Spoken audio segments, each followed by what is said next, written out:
Packers week. That means the content is just going to keep on rolling in. A lot of people are finding the YouTube channel now, talking some reasonable 49ers talk over the course of this season. And it's a nice payoff, right? To be able to talk about it in the postseason before, after, and during all of these huge games. So thank you to all for subscribing. Today's show is going to be a Q&A show. That means that I will be going through that comment section, wading through it, putting on my gloves as I wade through it, and making sure that I pick the right questions to answer them. So please do send them. I just got back from the 49ers facility where the 49ers practiced under the lights. And I'll give you guys a quick little look at today's session. This was because Kyle Shanahan wanted to let the team sleep in.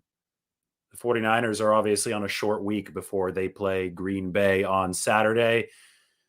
They just flew home from Dallas after the game on Sunday night, didn't get home until Monday morning. And that means that muscle recovery is promoted by sleep. And that's what the 49ers are doing.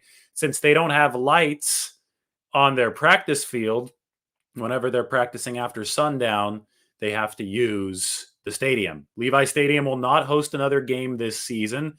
The only chance for that was if the Philadelphia Eagles had beaten the Tampa Bay Buccaneers. That obviously didn't come close to happening. So Levi's will only be used for practices, and this might be the last practice for which Levi's is utilized. So there's your look at what the 49ers did today. You saw Jimmy Garoppolo in that video. We now know a little bit more about Jimmy's injury. It's now 2 injuries for Jimmy Garoppolo. The thumb, obviously you see it a little bit taped up in that picture to my left, but also his right shoulder. Now, you can go watch the play on which he got hurt yourself, but according to information that I've gathered, it happened on 3rd and 6 before Robbie Gould's second field goal of the first half. So there were, 3 minutes and 47 seconds left before halftime. The 49ers were about to go up 16-7, but the only reason they had to kick the field goal and didn't try to continue that drive is because the pass protection completely failed Jimmy Garoppolo on that 3rd and 6. Randy Gregory beat Daniel Brunskill clean, and Micah Parsons came in on a blitz against Trent Williams and actually backed Trent up into Jimmy Garoppolo. And on that play, Garoppolo got sandwiched. It seemed like he got hit in the left shoulder. It seemed he got hit on the right shoulder, and he might have gotten hit somewhere else that I won't disclose. But he fell to the ground, and because his thumb ligament was already torn, you can tell in the video that I posted on Twitter that Jimmy Garoppolo was trying not to land on the thumb. At the very last second, he tried to pull the thumb up, and instead he came crashing down on his right shoulder. So now he says that they're both equally bothersome, or roughly equally bothersome. A reporter today asked Jimmy, is it your thumb or is it your shoulder that is bothering you more? And he said, yes. So that gives you an idea of what the 49ers are dealing with. However, there does seem to be optimism that he will play against the Packers. We know that Jimmy Garoppolo is a really tough guy. We also know that he's taken a lot of abuse physically behind this 49ers offensive line over the years. And we also know that he's already been the quarterback for 2 straight wins over very good teams with injured thumb. And obviously half of that Cowboys game came also with that second injury, and that was the shoulder. So the 49ers are going to need more of the same from Jimmy Garoppolo as far as his second half play against the Rams went and his first half play against the Cowboys went, and they're going to need it in cold weather at Green Bay this weekend. That's all I know so far on the injury front. I mean, if you're curious about Fred Warner, he was back at practice in a limited capacity today. He's very optimistic that he'll play. And the 49ers do also seem optimistic that Nick Bosa will clear concussion protocol in time for Saturday night's game, but it's anybody's guess, right? Concussion protocol can be a fickle thing. It can be an unpredictable thing. So we'll just wait and see. But that's obviously going to be an important one to monitor for the 49ers moving forward. So that is today's injury report. This is advertised as a Q&A. I don't lie to you guys. So let's get to the questions. Put on the gloves. I'm wading into the comment section here on YouTube. All right. From Terrence. Is Bosa's did not practice today a sign that he's trending towards playing Saturday? Or does concussion protocol require him to miss the first practice? No, concussion protocol doesn't require Bosa to miss the first practice. But usually guys in concussion protocol do miss the first practice of the week. And it was more likely that Bosa would miss this practice than in the normal week because it came on a Tuesday. Normally the 49ers play on Sunday. They don't practice on Monday or Tuesday, and they practice for the first time on Wednesday. However, because they play the Green Bay Packers on Saturday, everything is moved up a day. Tuesday, Wednesday, Thursday, instead of Wednesday, Thursday, Friday, thereby making it less likely that Nick Bosa would have been ready out of the concussion protocol to practice by today. It was always much more likely that he would be activated later in the week. Now, what if he doesn't practice tomorrow, which would be the Wednesday practice, but, for all intents and purposes, a Thursday practice for a potential Sunday game? Well, then obviously you start to get a little bit more concerned, but we've seen guys be activated from concussion protocol on Saturday this year. Mitch Mishnowski most recently was activated on Saturday before the Cowboys game, and he was good to go following a concussion. And based on all the conversations I've had, the 49ers say or think that Nick Bosa is going to get out of this fine, that he's doing well right now and that he'll get out of concussion protocol fine. So I don't think that's anything to be too alarmed with right now. You just have to be patient with how concussion protocol works. Maurice Hurst absolutely has a chance to play. And in fact, I think that Maurice Hurst is going to be part of the 49ers defensive line rotation. It's really too bad, but Jordan Willis, who beat Tyron Smith a couple times and was really coming along as a developmental piece in that 49ers defensive line room, he suffered a high ankle sprain against the Cowboys. And we know what high ankle sprains mean. It's going to keep Jordan Willis out for a while, maybe the rest of the season, even if the 49ers make the Super Bowl. So that's down alignment for the 49ers.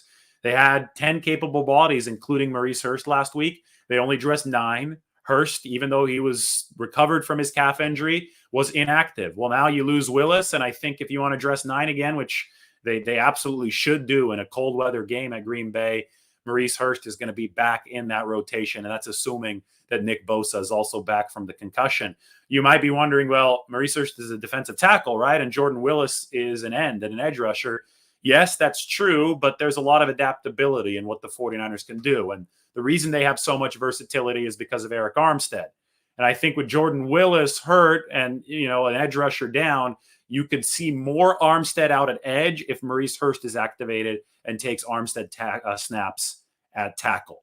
So you have to love the way that the 49ers front office has built a collection of talent that can play in multiple different positions up front and can complement each other, right? So Hurst, being a tackle type, can definitely help fill the void that Eric Armstead might leave if he has to fill in on some edge snaps for Jordan Willis. And Eric Armstead might be the engine that makes this all work, which is why DJ Jones said to me he's the most valuable player on this football team. So the 49ers have a line that is even deeper than that 2019 front. It might not have the same type of front end, top end star power. That 2019 front had Bosa, it had DeForest Buckner, it had D Ford, obviously Armstead too. This one doesn't have Buckner and it doesn't have D Ford, but boy, players 5 through 9 in this line are a lot better than players 5 through 9 in 2019. They were getting on to Anthony Zettel in 2019 against Seattle in that final game. Obviously, Ronald Blair was on that team, but he was hurt in week 10 against the Seahawks. The 49ers lost a lot of depth as a result, and it's depth that they have this year, and that's a big deal for the 49ers. All right, guys, let's see. More questions. Where's the weakness in the Packers' offensive line? Where will the 49ers attack? Well, the good news about having a deep defensive line is that you can attack across the board. And I think that's what the 49ers are going to try to do. In week 3, when the 49ers played the Green Bay Packers, we thought that they would go after the vacated spot of David Bakhtiari, right? He wasn't in that game. The Packers also were missing Elkton Jenkins, who was probably their second best overall offensive lineman. And they're playing a third string left tackle. And the 49ers obviously did try to line Nick Bosa up over left tackle against Josh Nijman, but it didn't work out because the Packers were ready to chip Bosa. They're also ready to beat the 49ers secondary with some quick passes and quick release from Aaron Rodgers, who's been fantastic this season, by the way. That's the big concern, is that Aaron Rodgers just wins this game by himself for Green Bay. So to neutralize that, the 49ers do have to attack the Green Bay offensive line, and they do have to attack it efficiently. You expect Bakhtiari at left tackle. John Runyon is the left guard. Josh Myers is the center. Lucas Patrick is the right guard, and Billy Turner is the right tackle. Now, it's not as good of an offensive line as Green Bay had back in 2019, right? They had Brian Bulaga, right tackle. They had Corey Linsley, an all-pro center, and obviously they still had Bakhtiari at left tackle. And it was Elkton Jenkins, who I believe started as a guard for the Green Bay Packers early in his time. Jenkins is now on IR for the rest of the season. 49ers didn't see him earlier. That's a big loss for the Green Bay Packers, and they don't have Linsley anymore as with the Chargers, Bulaga too. Those guys are all gone. But the point is that the 49ers beat the Green Bay offensive line in 2019, even when the Packers were better than they are now, when they're at absolute full strength up front. So that leads me to think that a 49ers defensive line firing on all cylinders is better than a Packers offensive line, even when it's healthy. And I don't think this Green Bay offensive line is fully healthy. So I do think that you attack the guard positions. I think Arden Key against Runyon or Lucas Patrick, two of those guards, especially they don't have Linsley anymore. Linsley was so good at center that he was able to shift protection and help out the guards next to him. Without him in there, I think the 49ers' ability to win up the middle with a defensive end, really, in a NASCAR package with Arden Key is going to be so huge. And Arden Key wasn't who he is now back in week 3. So that's a big development. So I'd look for that. I'd look for the 49ers' athleticism on the inside. Armstead also rushes from the inside. That's going to be big against these Green Bay guards. And hey, Bosa can beat anybody. So Bosa worked Bakhtiari back in 2019. I think that he can go to work on him again here this season. The 49ers, we talked about the need for another edge rusher to complement Nick Bosa, and Ebukam is doing especially well in run support, but he's getting after the quarterback now. They obviously won't have Jordan Willis, but how about Charles Omenihu against the Dallas Cowboys? This is unbelievable to me. Jordan Willis was a trade acquisition in 2020. Charles Omenihu was a trade acquisition in 2021. The 49ers paid peanuts for both of these guys. But Omenihu, you could tell when they picked him up in limited snaps to the Texans, he had a pressure rate that was as high as Nick Bosa's. Now, that didn't mean that he was as good as Nick Bosa, and you knew that once he got more snaps, that pressure rate might go down. So it took a while for the 49ers to work him into the mix. But guess who led the 49ers in pressure rate against the Dallas Cowboys? After Bosa went down, it was Charles Omenihu leading the way. So the way that Chris Kasarik has developed these scrap heap guys, from Willis, who the 49ers, they ran like a 7th-round pick swap with the Jets to get Jordan Willis. And Charles Omenihu, they sent a 2023 6th-round pick to Houston for this guy. Between those two guys, the 49ers have gotten such awesome value to counterbalance what Nick Bosa is bringing to where I think they can beat this Green Bay offensive line. A stat for you guys that you should probably really enjoy leading up into this game. The 49ers and the Packers in 2019, you guys remember the State Farm Mayhem game? Week 12, when the 49ers just got all over Aaron Rodgers, and it seemed their pass rush was at all-world level. That was Aaron Rodgers' least efficient game of his career. Well, the 49ers hit Rodgers 10 times in that game. Over the past 2 weeks, the 49ers defensive line and their blitzers has hit Matthew Stafford and Dak Prescott a combined 24 times, 12 times per game. No, 27 times. Sorry, that's bad math. 13 and 14 times, 27 times. So they go from, and that's 13 and a half hits per game. So we thought that was prolific in 2019 when they hit Aaron Rodgers 10 times. Try 13 and a half hits per game against two good quarterbacks in Matthew Stafford and Dak Prescott and two good offensive lines. So I think that answers your question. I think the 49ers can attack anywhere if they're playing at this balanced, cohesive level up front that we're seeing right now.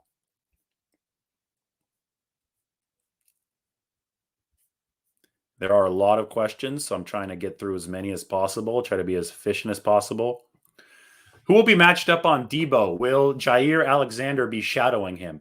I don't think that they're going to shadow Debo Samuel with the best cornerback, because guess what?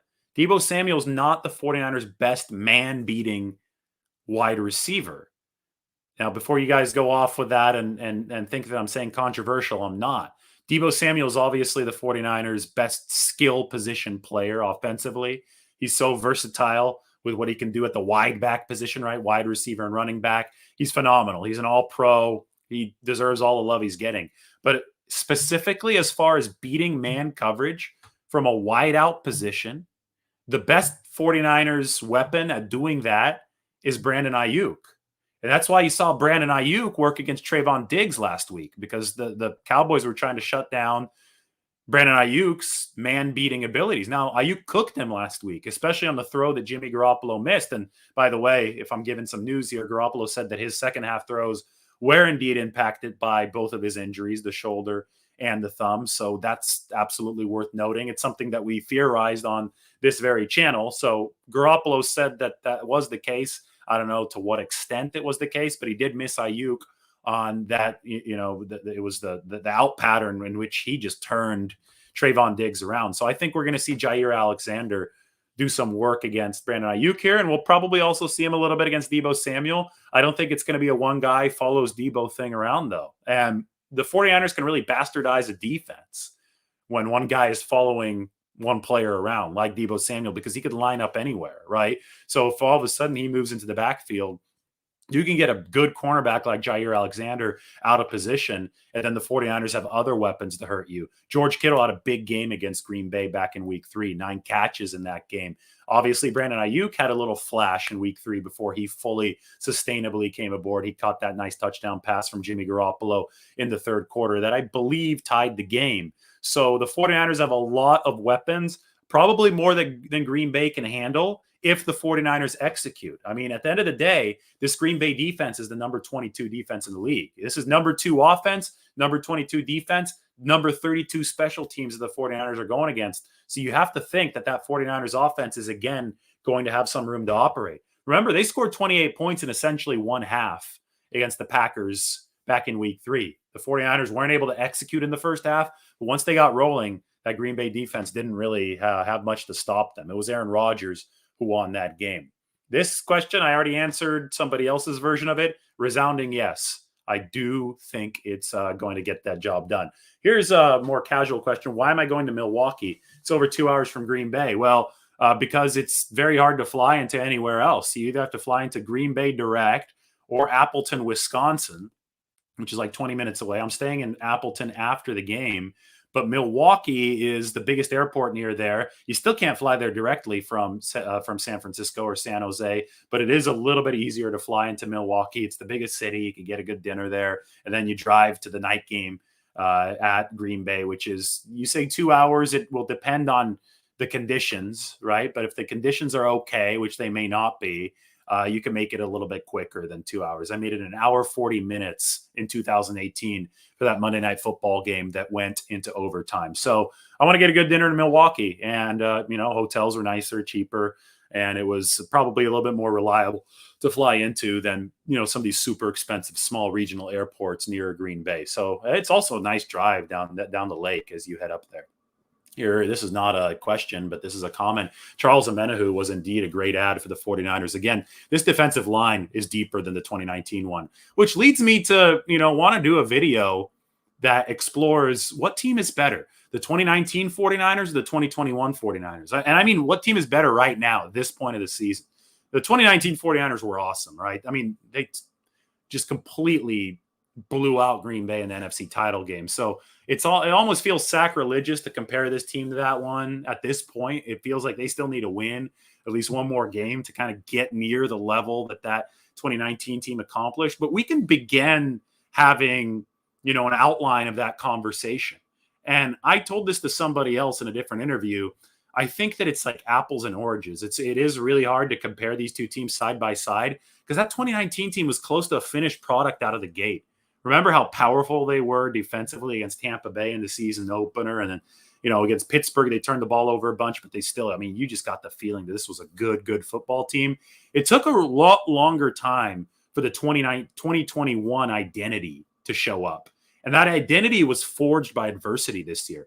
There was hardly any adversity in 2019. Those guys just blew everybody out. The games they lost were almost ties, right? To Seattle. They almost beat Baltimore, but they lost to them. And then, the Falcons at the end of the year, nobody cared at the end of the day. They turned around, beat the Rams, beat the Seahawks in week 17. That team lost by like a combined 9 points over the course of the season. Whereas this 49ers team had to rise from the dead. And they did that over the course of the season and over the course of an elimination game against the Rams, where they're down 17-0 with an injured quarterback. And they, again, held off the Cowboys in torturous fashion. And maybe I should bring out this again, because this is very emblematic of the 49ers. It's been torture for the 49ers this season. And I think that's really hardened them. I think that's made them gritty. That's made them resilient. That's made them tough. So the offense may be comparable to 19, maybe a bit better with how good Debo is now. The offensive line might be better with Alex Mack, right? Because Weston Richburg was hurt down the stretch in 2019. But even if the offense is a general wash, which it may not be, these guys might be better. The defense this year, because they're on that upward trajectory, because you're excited about the DBs now, the young guys who have worked into the system, and because that defensive line has just gotten coached by Chris Kasarik, this team needs to be taken seriously because they've been through it now, and they're going to be through it again here against Green Bay on Sunday. So we'll have that serious conversation if the 49ers can somehow beat the Packers in this coming game. All right. How do the 49ers mitigate Aaron Rodgers and Davante Adams? What would bending and breaking not look like? And a shout out for Virginia Beach. Well, hello, Nate. Shout out to you in Virginia Beach and all of you that might be watching, maybe all two of you that might be watching for Virginia Beach. Those are all great questions. And, it is important to emphasize that Aaron Rodgers has been awesome this year. When the 49ers beat the Packers in the playoffs in 2019, Aaron Rodgers was having a so-so season. It really looked like he was in the twilight of his career. Credit the Packers, credit Rodgers for resurrecting something at a relatively old age. And he might be playing the best football of his entire career right now in 2021. I think he's thrown 20 touchdown passes since he's last thrown an interception. I believe that's correct. I think I saw it on Twitter today. Either way, Aaron Rodgers only has 4 picks all season long. The interception rate's like 0.7%. It's remarkable. It's Hall of Fame worthy stuff that we're seeing from him. And you talk to Kyle Shanahan, he'll tell you he thinks Aaron Rodgers might be the most impressive, just pure thrower of the football that he's ever seen. So Rodgers is smart. He knows where to go with the ball. He's exceptionally talented with, how to deliver it. And he's got Davante Adams, Fresno State. I know there's people watching in Fresno, so shout out to Fresno State. But he's got Davante Adams making amazing plays in the back end. And obviously, they've got Aaron Jones as a versatile back and Robert Tonyan, the tight end. I mean, this Packers team has weapons for Aaron Rodgers, and Aaron Rodgers is a weapon in his own right. So it shouldn't be surprising that he was able to go 42 yards in 37 seconds to beat the 49ers last time. Probably shouldn't be surprising that he has only thrown 4 interceptions this year, that he's been by far the most efficient quarterback in the NFL. But the 49ers, I do think, have what it takes to mitigate and slow Aaron Rodgers and Davante Adams, especially now that Ambry Thomas is playing better football. I think you'd be very queasy entering this game if it were a Josh Norman, Dante Johnson game, right? But Emmanuel Mosley has picked off Aaron Rodgers in the postseason before. Interception in that NFC Championship game 2 seasons ago. And Ambry Thomas is playing confident, physical football. And he's not afraid of the cold weather, being from Detroit and playing his college ball at Michigan. And, when I saw Ambry Thomas all over CeeDee Lamb early in that game yesterday on those short routes, physical tackle of Ezekiel Elliott, the main problem and, complaint about Ambry Thomas entering that game, or, not entering that game, in that season, over the course of this year, was he may not physically be ready for the NFL game. He needs to add a little bit more muscle, develop a little bit more confidence. Well, that's all there now. Maybe not the muscle, but the mentality's there. And the mentality is so much of it, especially at that DB position. So I think that the cornerbacks the 49ers have, and Mosley and Ambry Thomas, can deliver the press man coverage against guys like Davante Adams, that the 49ers pass rush needs to be able to have a chance to win at the line. We saw it way too often back in week 3. Rodgers would snap, flip the ball out. Pass rush didn't have a chance. You have to have cornerbacks who can deliver in press man so that they can give the pass rush time to operate. That's absolutely imperative in any 49ers defensive scenario. It is what this team needs to succeed. It's rush and coverage must work together in the 49ers grand scheme of things, and they weren't working together good enough back in week 3. So I think that you run press man with Ambry Thomas, and on the other side with Emmanuel Mosley. Obviously, you like your nickel back in K'Wan Williams. You like your safeties, but you play to the extent that the pass rush has a chance to leave its mark. And when the pass rush did leave its mark with good enough DB play against the Packers 2 seasons ago, you saw the result. Aaron Rodgers' worst career game, and then an NFC championship win. So I think that's how the 49ers are going to attack this challenge. I think a mix of zone and man is how you cover Adams. The 49ers are no longer an exclusively cover 3 team. Cover 3 is slowly dying. Offenses, especially the LaFleur offense with Aaron Rodgers at the helm, have figured out a way to beat the cover 3, especially if the pass rush is not seismically dominant. You could win with the short passes against the cover 3 is the problem, so you can neutralize a lot of the pass rush. So you do run some zone. You do run some man. You do both. You have to make Rodgers hit the tight windows in the cold. He is human. There could be a mistake in this game. There was one in the NFC title 2 years ago. If there's one thing you can't do if you're the 49ers, it's let Rodgers fish for pass interference. 4 defensive pass interference penalties against the 49ers in week 3 went for 116 yards. They gave up 116 yards in a game they lost by 2 points. I think you guys can all do the math on that one.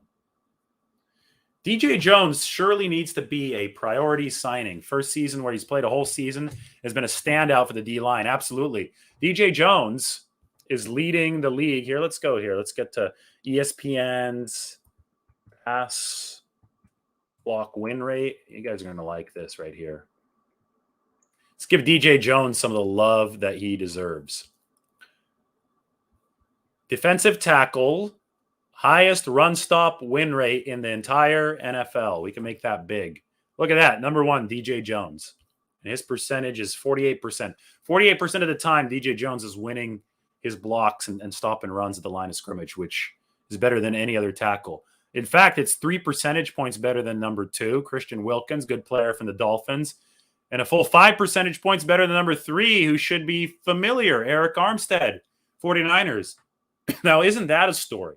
The 49ers have 2 of the top 3 defensive tackles as far as stopping the run on that list, which explains why they've been the NFL's top run defense since week 6, since their bye. This is without Javon Kinlaw, who was supposed to be the great block gobbling run stopper in the middle. Well, that hasn't happened yet. Kinlaw should be back next year, coming off of ACL surgery. But what a job Eric Armstead and DJ Jones have done. And that has set up the 49ers pass rush. Guys, I'm really curious to know if Green Bay is going to be able to run the football against the 49ers this week, because they were able to back in week 3.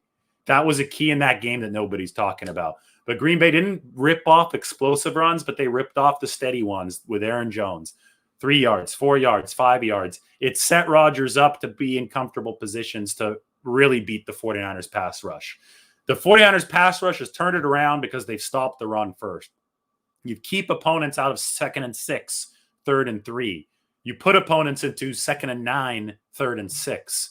There's a really big difference between 3rd and 6 and 3rd and 3. Jimmy Garoppolo, on the play that he was injured, that was 3rd and 6. Cowboys pinned their ear back, sandwiched the 49ers quarterback. It got ugly. He's now dealing with 2 injuries. If the 49ers had been in 3rd and 3, could have been a different story, would have been a different story, because Dallas wouldn't have been able to rush, like chickens with their heads cut off, just full bore at Jimmy Garoppolo. They were really ready to go on that play. So that's the key, is to get Aaron Rodgers into downs and distances that are uncomfortable for him and let the 49ers pass rush feast. Thank you, Godzilla, for the tip. Had this thought for a while. Maybe Jimmy had his sophomore slump this year. If you think about it, he hasn't played a ton of football since starting. I mean, this was always one of my big points with Jimmy Garoppolo. I think you're onto something. He just this season crossed the 1,000 attempt mark. Steve Young didn't cross the 1,000 attempt mark until his first year starting for the San Francisco 49ers full-time in 1991. And Steve Young didn't really turn a corner and become, MVP caliber material until 1992. So that 1,000 attempt mark is a big deal. And I do think that, we saw a little bit of up and down play from Jimmy Garoppolo this year. He came out of the gate hot against Detroit. Then it seemed that, it's hard to disassociate injury fueled poor play and schematically fueled poor play and just poor play in general from a quarterback who might be overwhelmed or might be confused by something. But we do know that Jimmy Garoppolo didn't look great around the time of that calf injury and obviously played in that rain game where he was terrible against Indianapolis. But we also do know that he resurfaced from that, delivered half a season of really efficient football starting in Chicago with a couple blips. It wasn't entirely linear, right? I mean, he was playing well, hit Seattle too, really bad decisions, those 2 interceptions, and, it dipped. And then he playing well. Tennessee was a game that I thought was even worse than Seattle's as far as Jimmy Garoppolo went because of those 2 interceptions. And that's also the one in which he got hurt. And then he played hero, right, against the Rams down the stretch. And then against the Cowboys, we saw maybe even a microcosm of some of the season in which he played well for part of it, got hurt again with the shoulder, and probably as a result played poorly for another part of it. So he's a complicated player to evaluate because there have been these fluctuations. But we have to step back, zoom out, and say, you know what? Like, a lot of quarterbacks are complicated to evaluate. Not everybody's Aaron Rodgers playing 15 straight games with a 100 QB rating, right? The league as a whole has had up and down QB play this year. And so when we look at the full picture, there's a reason why Garoppolo has been top 5 in these efficiency marks, is because he's delivered a whole lot more good than bad. And yes, I think that there is something to be said about him getting more comfortable in Shanahan's system because he has been hurt and there hasn't been that much time for him to play. And he did just cross that 1,000 attempt mark this season. Luke Walsh rewatched Game 3 and Game Pass last night. The Packers run game effective, good power runners. Absolutely. Now, that was before Armstead moved inside. That's something I'm going to be tweeting about tonight is, you could follow along there. Maybe I should write an entire article about this tomorrow. Nobody is talking about the Green Bay run game. Luke, thank you. Good idea. I'm going to write an entire article on The Athletic about this. Everybody subscribe there, by the way. I've got a nice piece up that I hope everybody checks out. This is Matt Barrows. That's not mine. This is mine from a couple of years ago. But let's put up my piece after the Cowboys game that everybody should subscribe to. This is the defense piece, but we have this one too. I talked about the 49ers run defense in this one. So I'm going to link that in a little bit. They didn't have Armstead on the inside. I think Kinlaw was playing, but Kinlaw was playing hurt this year. And yes, the Packers were able to run. That set Aaron Rodgers up for success. That is something that I will write about, that needs to be written about, because the 49ers, that was before the 49ers run defense kicked it into gear. After the 49ers run defense has kicked it into gear, they've been a different unit. It's allowed and bought their cornerbacks and their DBs time to succeed, and it's enabled the pass rush. It's set the table for them ready to feast. So it's really, really important that the 49ers stop the run better than they did in week 3.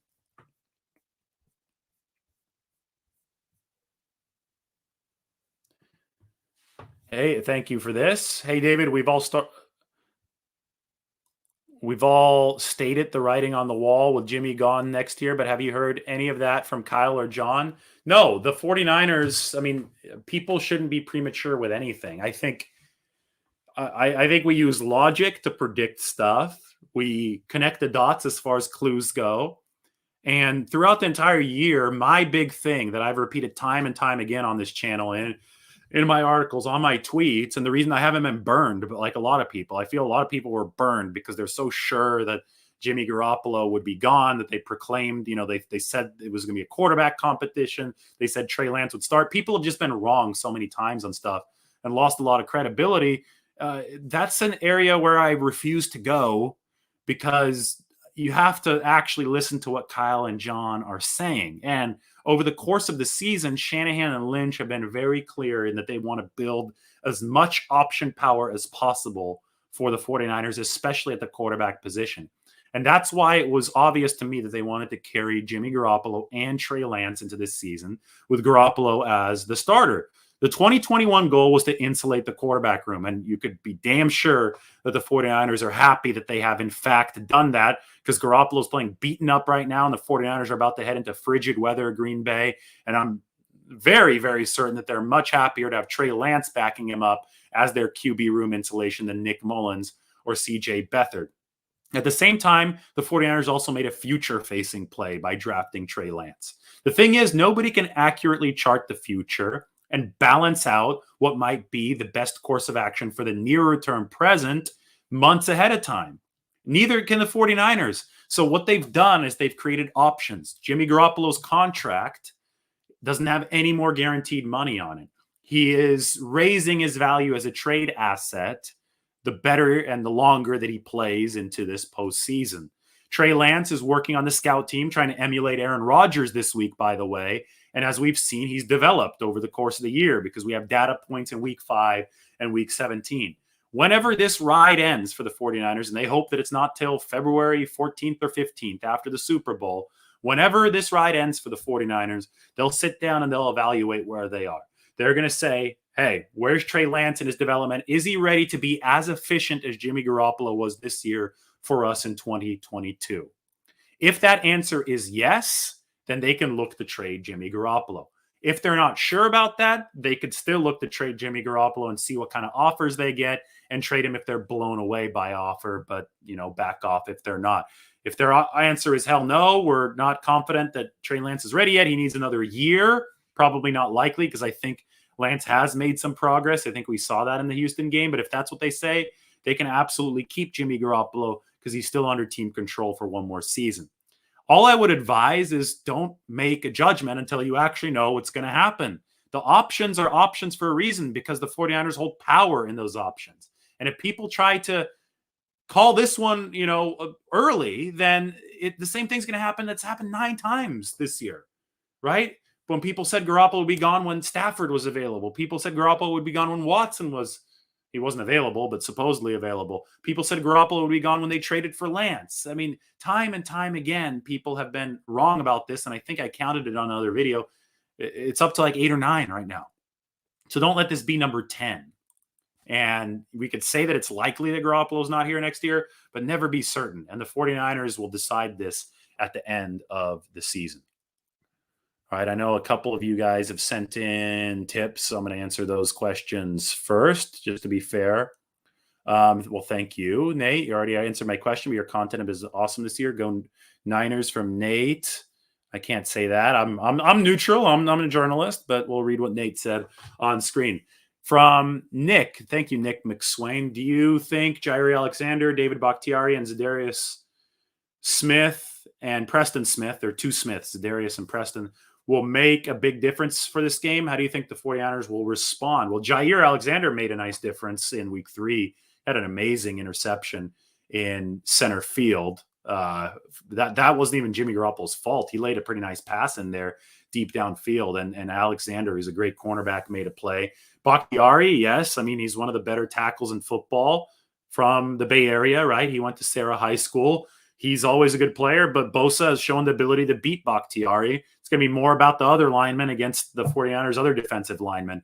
Zadarius and Preston Smith, I mean, those are 2 good edge rushers. What else can you say? They've given the 49ers some trouble before. It's why, Green Bay is the number 14 or 15 pass defense. They can get after the quarterback, but they're, this Green Bay team is more of a rushing team, an edge rushing team than it is a run defense team, right? They're number 28, 29, 30, depending on which run defense metric you look at. And that goes down and extends to Zadarius and Preston Smith. Those guys would rather rush the passer than defend the run. So it's really important that the 49ers pass well enough to run at volume so you could expose what the Packers are not good at. All right, we have another good one here from Jason Mishler. Thank you, Richard, by the way. He didn't even put a question. He just tossed in a little tip. You guys are awesome. Hey, David, love the insight about 49ers football. George Kittle has been an avid run blocker for the last couple of weeks, but mainstream media have been saying he's underperforming. Thoughts? Well, mainstream media often doesn't know what it's talking about. George Kittle is an amazingly versatile football player. Just because he doesn't get, the 12, 13 catches that he sometimes gets every single game because defenses are set up to defend the 49ers a little bit differently doesn't mean he's still not having an impact. I mean, I think Kittle and his statistics have been hurt by the fact that 49ers tackle situation on the right side with Tom Compton isn't great. So the 49ers are keeping Kittle back in to max protect a lot of the time. So he's being asked to pass block when his best, skills come in the receiving game and in the run blocking game. And I mean, it's just how the 49ers are set up. But I think Kittle is still Kittle, and defenses have to account for him. And he only had one catch against the Cowboys, but he had 9 against the Packers in week 3. And if Green Bay really decides to shut down Deebo Samuel and send a lot of guys his way, send more guys Ayuk's way, well, guess what? Kittle's going to have a big game. So I think people just read the box score a little too much without watching the tape. But I think George Kittle still getting the job done for the San Francisco 49ers. Kevin King will give up a couple long ones to Deebo. Kevin King gave up the touchdown at the end of the half of the NFC title to Tom Brady and the Bucs last year. The Packers fans are not happy with Kevin King. He's like their Josh Norman, younger, obviously, but Packers fans don't like that guy. Anybody here impressed with Kyler Murray? I mean, that was pretty funny yesterday. Garoppolo took all that heat for a safety against Seattle that wasn't even his fault when Compton got steamrolled. And people were like, oh, well, if he were mobile, he'd be able to get away. Well, Kyler Murray had a lot more time than Garoppolo to get away when the linebacker, it wasn't, it should have been a safety, turned into a pick 6, but he just compounded that mistake and made it an even bigger error. And it was like, yikes, what is Kyler Murray doing? And it just goes to show you that pocket presence is everything. If you don't have it, you're not going to be good in the NFL. And Murray, what a downward slide for him. I don't care how fast you can run, you got to be able to deal from the pocket. And Murray was dealing from the pocket before his injury. Came back from that injury. You saw the game yesterday. It was not impressive stuff from Kyler. So people get infatuated with the ability to run, but this is what the 49ers are working on with Trey Lance. You got to be able to be a surgeon back there. And Garoppolo, when he's playing well, when he's healthy, he is able to dissect defenses. And that's what the 49ers want their QB of the future in Trey Lance to consistently be able to do by next year. Kyler Murray, ouch, in Arizona. I don't know. It's not going in the right direction over there. It's going to be interesting to see how he bounced back from that next year. The chances of Nick Bosa are very good, in my opinion, but it's concussion protocol, so I can't give you an exact percentage. They did. They wanted Kittle and Deebo gone and Coach Kyle Shanahan fired. That's why you shouldn't listen to the clickbait over the course of the season. You have to stay the course. At 2-4, 3-5, I said, guys, let the season play out. Don't freak out. Let the season play out. And it certainly has played out in the 49ers in the playoffs. 11-7 overall record. And boy, if they beat the Packers, it gets interesting. I mean, let's look at the setup here. I think the Bucs will beat the Rams, but maybe not. But if the 49ers can win in Green Bay, which would obviously be a monumental accomplishment, but I think it's way more possible than a lot of the national media says it is. If they can get this done, you're playing either Tom Brady and the Bucs on the road, or you're going back to SoFi with a chance to punch another return to SoFi for the Super Bowl against the Rams. Either way, the path forward for the 49ers is epic. There's no way around it. You've got either the Packers and it ends there in an epically disappointing loss, or you get an epically disappointing win in the snow and cold at Lambeau Field, and you get either the Rams part 3 or Garoppolo Brady, the master against the apprentice in the NFC title. This is fun. I love this stuff. This is fun. Seems like Shanahan's offense doesn't work in the rain.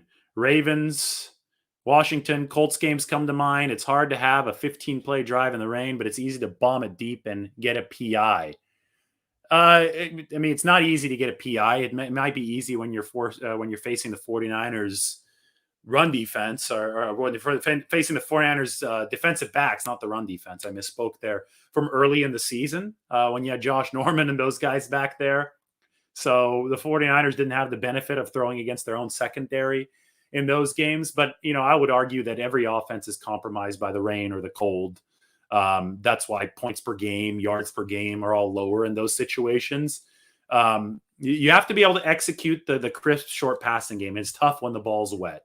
It's tough when stuff is slipping out there because the 49ers are very precision based. So it's going to be harder to do that. But if you can be precise as the 49ers in the pass game, you open up the opportunity to run the ball at volume, and that is huge. Another question here from Mike Fuss. I want to keep Jimmy next year, but would a straight up trade for a backup quarterback make sense? Like Drew Lock in Denver, less of a cap hit. Oh, so yeah. So you're saying you want to start Lance, but keep Jimmy Garoppolo. Yeah, I mean, Garoppolo is playing well enough and he's valuable enough to earn 20 plus million a year for a team. The 49ers can't afford that if he's just going to be a backup for them. So I do think the 49ers, no matter what happens after this season, will continue to believe in an insulated quarterback room. It's already paid dividends for them this season. That win against Houston might not come if you got Nick Mullins starting instead of Garoppolo. So having Lance on the team has helped this season. And hey, we may still see the benefits of that moving forward because there's still a ways to go, at least 60 minutes of football in frigid Lambeau Field left. So I do think that insulating the quarterback room is a good idea. I mean, I think you have to keep Kinlaw around. I don't know what his value is right now being hurt, for the whole season. You have him under a rookie contract. You bring him in next season coming off the injury. He's still prodigious and impressive physically. And you see if he could finally realize his potential. Who should the Packers be the most scared of? Who should the 49ers be the most scared of? Well, the 49ers should be the most scared of Aaron Rodgers. The 49ers have an advantage against the Green Bay defense. Their offense is better than Green Bay's defense. Hell, even on special teams, the 49ers have an edge on paper. That may shock you, but Green Bay is ranked last in the league in special teams, which is worse than the 49ers. But if there's one, piece of this game that Green Bay can just take over, it's the quarterback position because Aaron Rodgers is the future Hall of Famer. So the 49ers need to be scared of Aaron Rodgers. Now, does that mean that they, can't neutralize him? No, they can neutralize Aaron Rodgers. They did it back in 2012, 2013 in the playoffs, and in 2019 in the playoffs. You just got to do it again. And you've got to do it with who you have now. And that's a surging defensive line, young cornerbacks. And then, hey, the best defense is a good offense. If the 49ers can hog the ball on offense, Aaron Rodgers is sitting, freezing his ass off on the sideline. All big stuff. All right, we've gone 46 minutes. Time for me to get going. And hey, yeah, Jimmy Garoppolo is going to get 20 million next year. I hope that you're as loud in the mocking once it actually happens. But that typically doesn't tend to happen. Usually I'll say something, people act like it's crazy, and then I don't hear from them again when it ends up being right. So funny how that works. All right, everybody subscribe. Enjoyed the show for you guys here. Thank you for all your questions. Much more content coming up soon. It's been fun. It will continue to be fun. It's 49ers-Packers week. Always remember, this is a family fight. That was the deeply personal rivalry that ended with a Terrell Owens catch. Everybody take care. See you next time.